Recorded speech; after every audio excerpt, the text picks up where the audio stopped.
Hello tout le monde, j'espère que vous allez bien, bienvenue sur la chaîne du Club Crypto. On se retrouve après une petite semaine sans vidéo, mais c'est l'été, il fait beau, faut aussi pouvoir en profiter. On va analyser Bitcoin, on va regarder ce qui se passe, on a eu cette belle montée juste ici, est-ce que maintenant on tient cette zone ou est-ce qu'on a des retours possibles vers les 21 000 $? On va voir tout ça ensemble. Avant même de démarrer, je vous invite à vous abonner à la chaîne, ça récompense le travail qui est fourni, vous êtes notifié lorsque les prochaines vidéos sortent. Et évidemment, quand vous avez les informations avant les autres en crypto, ça vous offre des avantages, ça vous permet de réagir plus rapidement sur le marché et de faire plus de profit. Donc on est parti, on regarde un petit peu ce qui se passe globalement au niveau du marché. Ça c'est sur les 24 dernières heures, donc pas mal de rouge. On a Chiliz qui sort un petit peu du lot, mais je crois qu'on a une news qui est passée dessus, je n'ai pas retenu, mais c'était sur Twitter. Donc un petit plus 10 qui a drivé le prix à la hausse. Si on regarde sur la semaine, on est encore plutôt sur du vert. Évidemment, on profite encore de cette montée qu'on a eu juste ici. On a été jusqu'aux 24 400 $. On va voir tout ça après. Mais globalement, actuellement, on est en train de retracer, donc on va voir ce qui va se passer par la suite. Vous voyez que les altcoins sont quand même en train de bien péter. On a du Wi-Fi, du Rose, du Ethereum classique, du Fil. Nous, dans le Telegram Signal, quoi qu'il arrive, on prend des profits. On est sur plusieurs altcoins sur lesquels on a eu des take profits qui ont été déclenchés. Donc c'est dans le Twitter, vous pouvez aller voir, le lien est dans la description. Je vous explique tout. Par exemple, ce qu'on a eu ce week-end, c'était 2 take profits qui ont été déclenchés sur cet altcoin. Sur le deuxième take profit, c'était du 20% de profit. Donc c'est-à-dire qu'avec 1000 $, par exemple, ici, vous auriez gagné 200 $.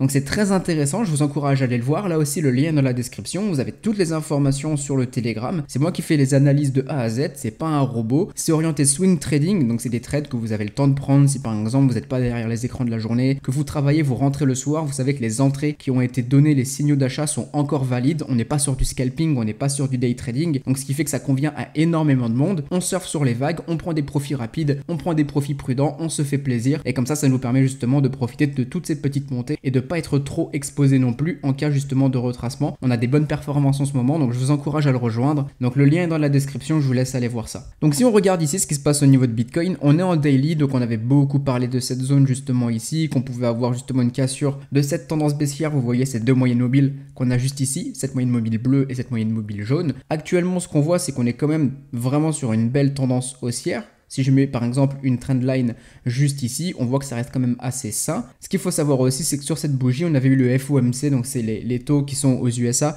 qui a drivé le prix à la hausse et qui a fait qu'évidemment on a pumpé comme vous le voyez juste ici. Maintenant du coup, où est-ce qu'on en est? On voit qu'on a breakout cette zone, on avait une zone de résistance qui était difficile à franchir. Vous voyez une bougie de 3, donc 3 jours ici, on n'arrivait pas à repasser au-dessus de ce prix. Ici, vous voyez que la mèche, elle s'était vraiment arrêtée juste avant, donc il y avait eu vraiment une volonté de la part des vendeurs de maintenir cette zone et de faire en sorte que les acheteurs ne puissent pas passer. Ici, on a eu un breakout, on a retracé, on repart et vous voyez qu'à chaque fois, on vient un petit peu chercher les liquidités au-dessus. Ici, on vient justement avec ces mèches prendre les liquidités de tout ce qu'on avait au-dessus de cette mèche ici. Donc les liquidités, c'est quoi? C'est par exemple les stop loss des gens qui sont en short et ainsi de suite et on repart. Donc ce qu'on fait actuellement, c'est surtout de la chasse à la liquidité. On pump, on retrace un bon petit coup histoire de nettoyer, on repump et ainsi de suite. On peut très bien avoir la même chose ici, rebondir grosso modo sur cette zone de trendline et ainsi de suite et continuer justement notre tendance haussière. Tant qu'on surfe au-dessus de ces moyennes mobiles, c'est plutôt assez intéressant. Autre scénario qui pourrait être un scénario baissier, c'est que justement ici on vienne un petit peu trop à casser ces moyennes mobiles, qu'on puisse casser justement pourquoi pas aussi cette trendline et que finalement on se retrouve à avoir une structure baissière, c'est-à-dire pourquoi pas